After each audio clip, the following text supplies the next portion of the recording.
জি 24 ঘন্টায় Jack অলিভল studio থেকে আমি সব্যসাচী শুরু করছি 5টা পাঁচ।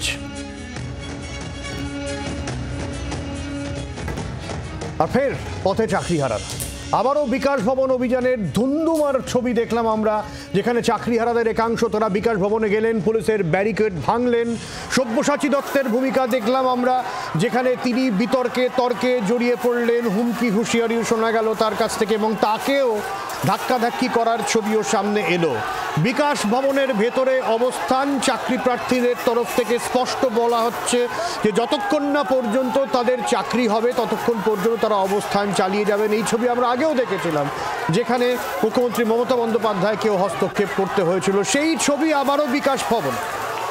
এই নিয়ে আজকে আলোচনা করব, তাহলে সমাধানটা কোন পথে হবে। আমাদের সঙ্গে যারা স্টুডিওতে এই মুহূর্তে রয়েছেন আপনাদের সঙ্গে আলাপ করিয়ে দিই। আমাদের সঙ্গে বিজেপির শতরূপা রয়েছেন, তৃণমূলের অর্পণ ব্যানার্জি রয়েছেন। তবে আমি শুরুতে যাব আন্দোলনকারী শিক্ষক চিন্ময় মণ্ডল সরাসরি রয়েছেন আমাদের সঙ্গে থাকবে। তবে চিন্ময় বাবুর কাছে যাওয়ার আগে যে বক্তব্য সেখান থেকে উঠে এসেছে সেই বক্তব্য শোনাবো শুরুতেই।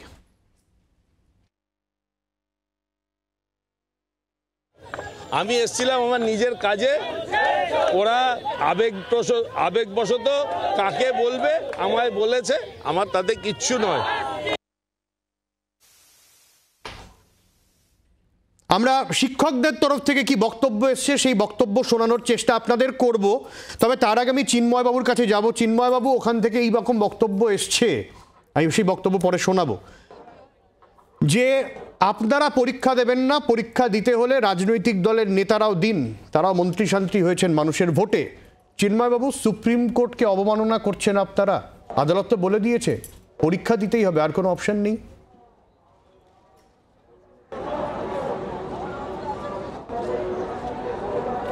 ফোন কেটে গেছে।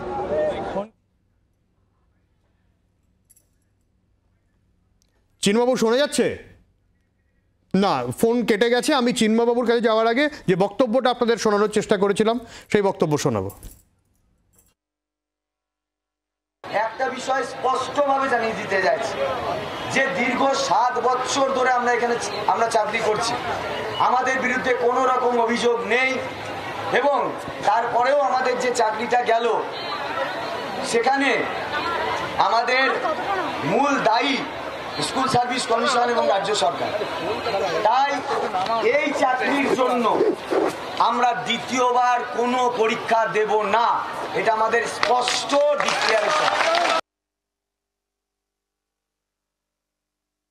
খুব লজ্জাজনকভাবে আমরা দেখলাম যে রাজ্যের একজন নির্বাচিত প্রতিনিধি, জনপ্রতিনিধি মাননীয় সব্যসাচী মহাশয় গুন্ডা বাহিনীর সহযোগে আমাদের শিক্ষক শিক্ষিকাদের হেলমেট দিয়ে মারলেন, রাস্তায় ফেলে আমাদের শিক্ষকদেরকে লাথি মারলেন, এবং বলেও গেলেন যে আমরা যদি মনে করি এইখানে একদিনও রাখতে পারবেন না।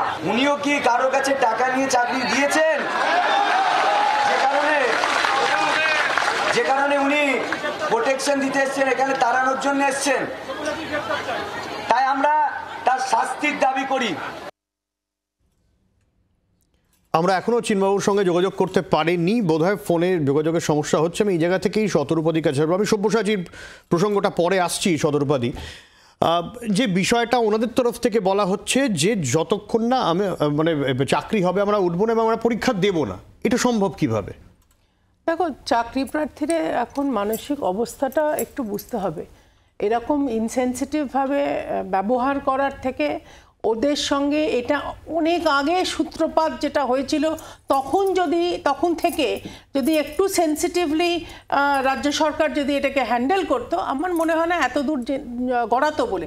আজকে তারা একেবারে দিশেহারা, তাদের টাকা নেই, তাদের সম্মান নেই, তাদের চাকরি নেই, তাদের জীবন জীবিকা নেই, তাদের সামাজিক সম্মান নেই। তারা এখন নিরুপায় হয়ে গেট, টিচাররা কিভাবে ওখানে গেট ভেঙেই ফেলেছে বোধহয়।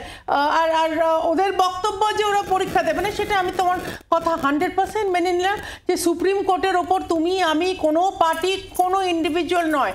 তারা যখন সুপ্রিম কোর্ট যে রায়টা দিয়েছে সেটা ফাইনাল, কিন্তু কথাটা হচ্ছে এত দূর পৌঁছলো কেন? এক্স্যাক্টলি, আমি এই জায়গাতে এটা একমত, এত দূর পৌঁছলো কেন, এবং এই যে শিক্ষকদের এই অবস্থায় বসে থাকতে হচ্ছে এটা আমাদের দেখতে ভালো লাগছে না। কিন্তু আমি চিন্ময়বাবুর সাথে যোগাযোগ করতে পেরেছি। চিন্ময়বাবু, যারা শতরূপাদিও বলছেন, বিজেপি তৃণমূল সবাই বলছেন সুপ্রিম কোর্টকে অবমাননা তো করা যায় না, পরীক্ষা তো দিতেই হবে, কিন্তু আপনারা বলছেন পরীক্ষা দেবেন না। যখন বক্তব্য আসছিল আপনি পাশেই দাঁড়িয়েছিলেন, সেটা দেখলাম, বলছিলেন আপনি নেতাদেরও পরীক্ষা দিতে হবে। আপনারা রাজ্য সরকারকে বিশ্বাস করতে পারছেন না, আপনারা সুপ্রিম কোর্টকেও বিশ্বাস করতে পারছেন না, বিশ্বাস করছেন কাকে?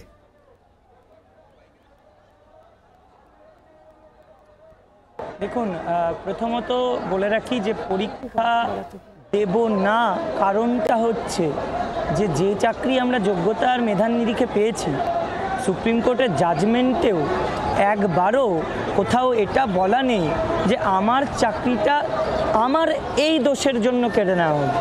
তাহলে কেন আমি যে চাকরিটা করছি সেই চাকরিতে থাকার জন্য আবার পরীক্ষা দেব 7 বছর পরে এসে? এটা তো কখনো হতে পারে না। আমরা তো কখনো বলিনি নতুন নিয়োগ না হোক, কারণ দিনের পর দিন নিয়োগ বন্ধ, আর যে নিয়োগই হতো তাতেই দুর্নীতি। আজকে বারবার বলা হয়েছে যে দুর্গাপুজো নাকি প্রতি বছর নিয়োগ হবে। হ্যাঁ, দুর্গাপুজো ঈদের মতোই প্রতি বছর নিয়োগ হওয়া উচিত, স্বচ্ছভাবে হওয়া উচিত, প্রতিটা শূন্য পদে হওয়া উচিত, যাতে বেকাররা সুযোগ পায়। কিন্তু যোগ্যদেরকে বলি দিয়ে সেটা করা উচিত নয়। যোগ্যরা তাদের চাকরিতে পুনর্বহাল থাকবে, এই দায়িত্বটা সম্পূর্ণ রাজ্য সরকারকে নিতে হবে। এক্স্যাক্টলি চিন্ময়বাবু, রাজ্য সরকারকে নিতে হবে এবং যারা দোষ করেছে তাদের মানতে হবে দুর্নীতি হয়েছে। আপনাদের সঙ্গে যেটা হয়েছে কোনোভাবেই সেটা কেউ, কোনো শুভবুদ্ধি সম্পন্ন মানুষ সমর্থন করতে পারে না। ঠিক, আপনি ঠিক, কিন্তু চিন্ময়বাবু সুপ্রিম কোর্ট তো এটা বলেছে, এটা ছাড়া কোনো অপশন নেই। কে যোগ্য অযোগ্য সেটা বাছাই করার বিষয়ে ব্যর্থ, সে যার কারণেই হোক না কেন, পরীক্ষা তো দিতে হবে। এখন যখন আপনারা বলছেন পরীক্ষা দেব না, কোথাও গিয়ে সেটা আদালত অবমাননার পর্যায়ে যায় নাকি?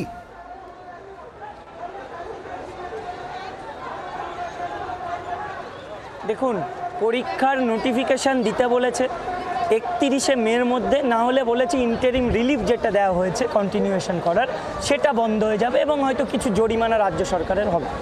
এখন কথা হচ্ছে, বিগত দিনে নোটিফিকেশান দেখেছিলেন? 2022 সালে এসএসসি একটা নোটিফিকেশান দিয়েছিল যে নতুন নিয়োগ হবে, ইমিডিয়েটলি শূন্যপদ ঘোষণা হবে, ইমিডিয়েটলি অ্যাপ্লিকেশনের ডেট ঘোষণা হবে। সেই 22 সাল আর আজকে 25, 3 বছর হয়ে গেল। তো নোটিফিকেশান তো দিতেই পারে, আগেও দিয়েছে। পাবলিক সার্ভিস কমিশন নোটিফিকেশন দিয়েছে যে এই সাবজেক্টের অ্যাসিস্ট্যান্ট মাস্টার, অ্যাসিস্ট্যান্ট মিস্ট্রেস নিয়োগ হবে। তারপরে কি হয়েছে? আর কিছু হয়েছে? নোটিফিকেশন তো দিয়েছে। তো নোটিফিকেশন দেওয়া আর পরীক্ষা দেওয়ার মধ্যে অনেক পার্থক্য আছে। আমরা চাই পরীক্ষা যাতে না দিতে হয়, পরীক্ষা দেওয়ার আগেই, পরীক্ষা না দিয়ে কিভাবে আমাদেরকে এই চাকরিতেই বহাল রাখবে সম্পূর্ণ দায়িত্ব যারা দুর্নীতি করেছে, যাদের জন্য আজকে রাস্তায়, তাদেরকেই নিতে হবে। এটা এখন আর সম্ভব বলে আপনার মনে হয় চিন্ময়বাবু, টেকনিক্যালি, লিগ্যালি?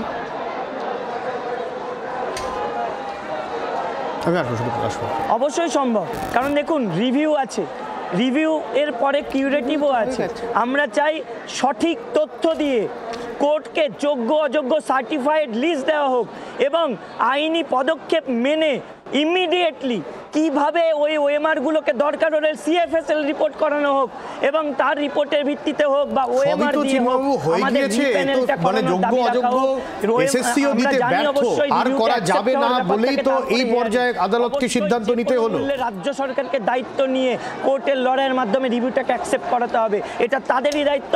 কারণ তাদের এই মানে একটা অপকর্মের বা দুর্নীতির জন্য আমার চাকরি চলে যাবে, এটা আমরা মানতে পারবো। আচ্ছা, প্রথমত হচ্ছে যে এই যারা যোগ্য চাকরি প্রার্থী, যদিও আমরা এতদিন পর্যন্ত বলে আসছিলাম যে যারা আন্দোলন করছেন তারা হয়তো প্রত্যেকেই যোগ্য, কিন্তু এখন সেটায় প্রশ্নচিহ্ন রয়েছে। তবে যেটা শতরূপাদি বলছিলেন যে রাজ্য সরকারের সংবেদনশীল হবার বিষয়টা, রাজ্য সরকার তো অ্যাবসলিউটলি সংবেদনশীল। রাজ্য সরকার সংবেদনশীল বলেই রাজ্য সরকারের পক্ষ থেকে সুপ্রিম কোর্টে এনাদের স্বার্থে রিভিউ পিটিশন ফাইল করা হয়েছে। পার্থ চট্টোপাধ্যায়কে বাঁচানোর জন্য ফাইল করা হয়নি, উনি উচ্ছন্নে যান। ওনার দৃষ্টান্তমূলক শাস্তি হোক, সর্বোচ্চ শাস্তি হোক, ওনার সাথে যারা যারা যুক্ত ছিলেন তাদের প্রত্যেকের হোক, এই বিষয়ে আমাদের কোনো এর থেকে বেশি কোনো বক্তব্য নেই, কমও নেই।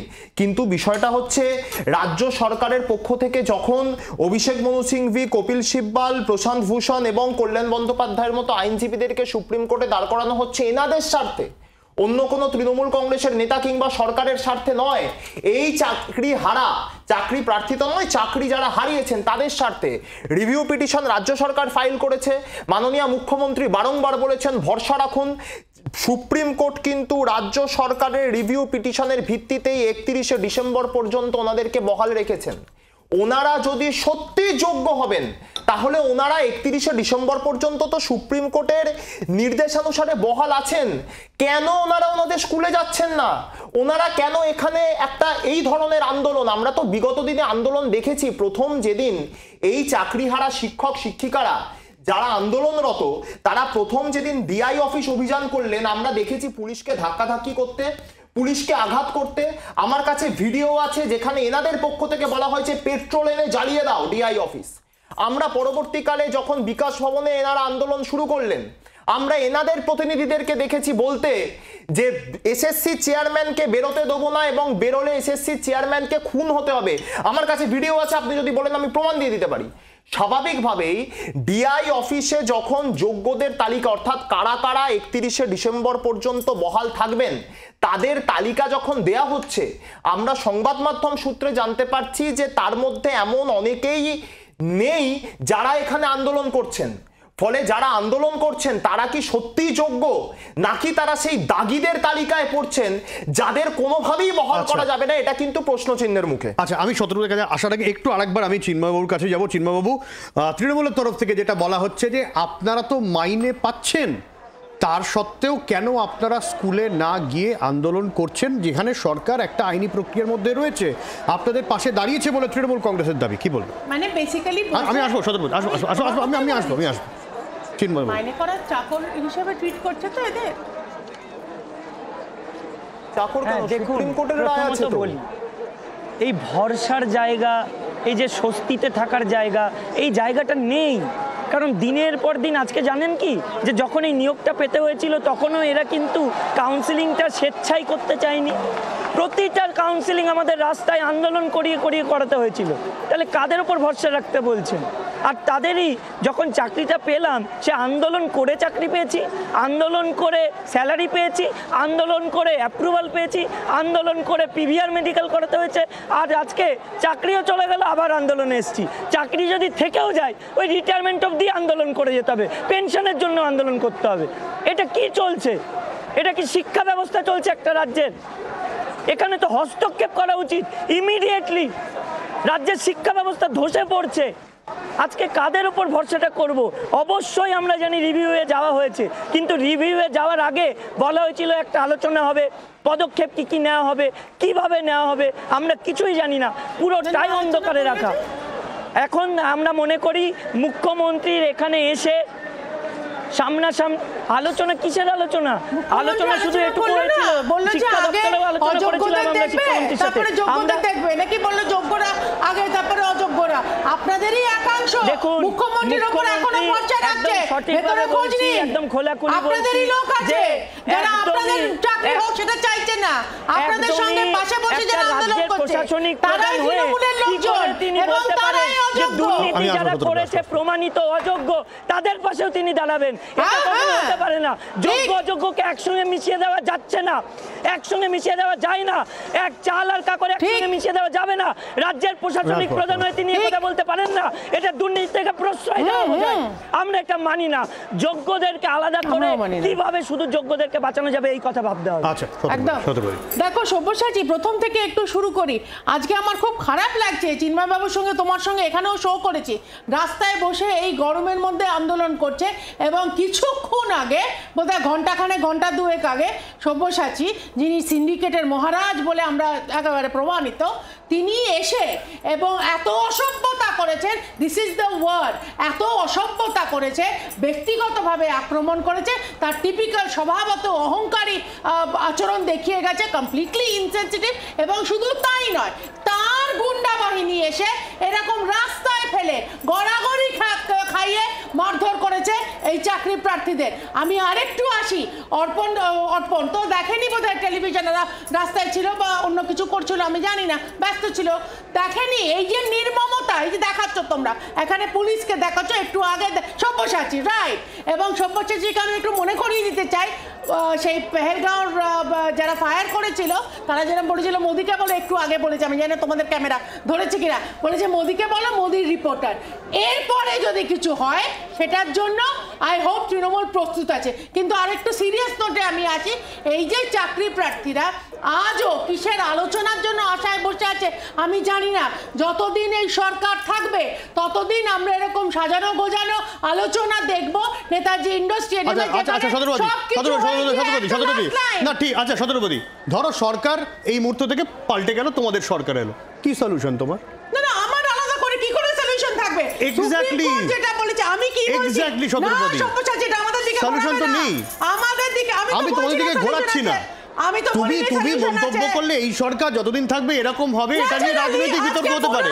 আমার হচ্ছে এই ইস্যুতে যে শতরূপদি, চিন্ময় বাবুরা যে ইস্যুতে রাস্তায় বসে আছেন, চিন্ময় বাবুরা যে ইস্যুতে রাস্তায় বসে, আমি তোমাদের দিকে ঘোরাচ্ছি না, আমি ঘোরাচ্ছি না, আমি ঘোরাচ্ছি না শতরূপদি। আমি একটা স্ট্রেট প্রশ্ন করছি, যে ইস্যুতে চিন্ময় বাবুরা আজকে পথে বসে আছেন, এর সলিউশন কোন সরকার করবে এখন? নেই।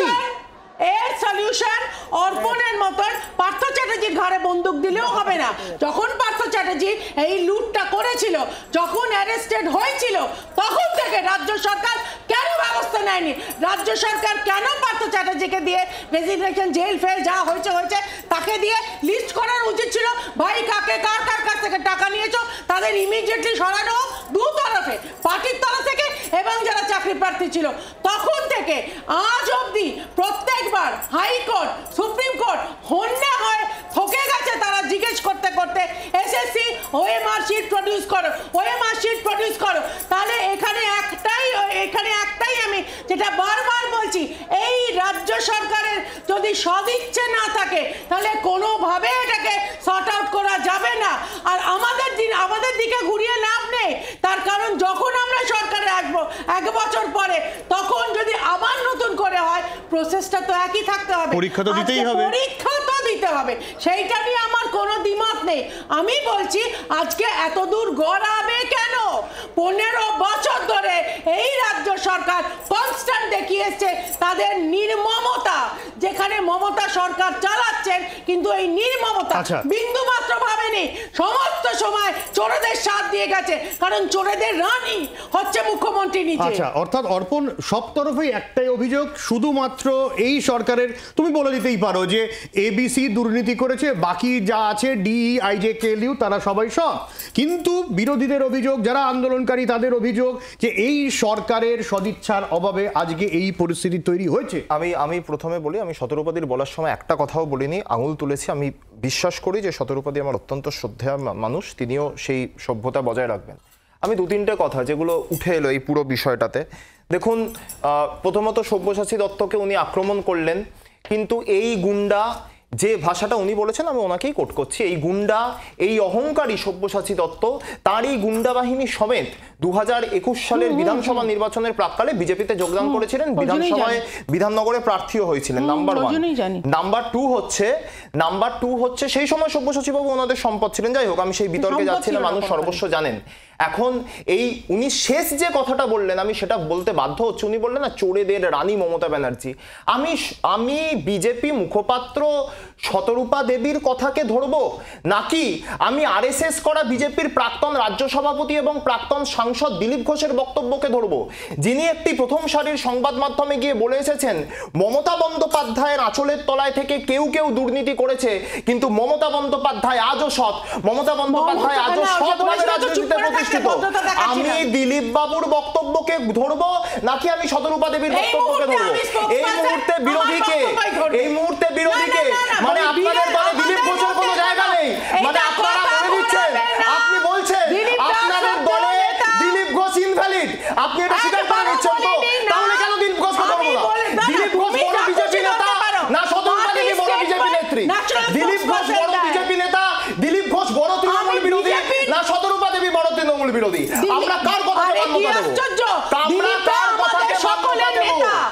আপনি আমাকে বলুন, আর আপনি কাকে নিয়ে সরকারে আসবেন দিদি? এই ভারত পাকিস্তান যুদ্ধের আবহে আজ আপনাদের দলে সার্জিক্যাল স্ট্রাইক হলো, আপনাদের কেন্দ্রীয় প্রাক্তন মন্ত্রী জনগণ এলেন, আপনি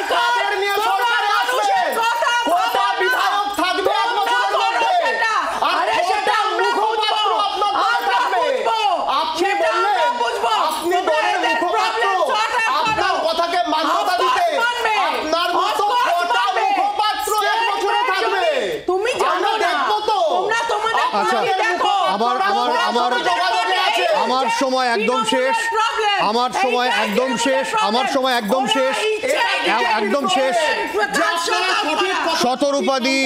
শতরূপাদি অর্পণ এবং চিন্ময়বাবুকে অনেক ধন্যবাদ, কিন্তু একটা বিষয় সবাই একমত, চাকরি ছাড়া এই মুহূর্তে কোনো অপশন নেই। তাহলে সেই জায়গা থেকে যে আন্দোলন এখন চলছে কোন পর্যায়ে যাবে? মুখ্যমন্ত্রী মমতা বন্দ্যোপাধ্যায় আগেও হস্তক্ষেপ করেছিলেন, এবার কি হবে? বিকাশ ভবনের হাওয়া কিন্তু ক্রমশই গরম হচ্ছে। কোন দিকে যায় পরিস্থিতি থাকবে? সময় একটা বিরতি, ফিরে আসি বিরতির পর, সঙ্গে থাকবে।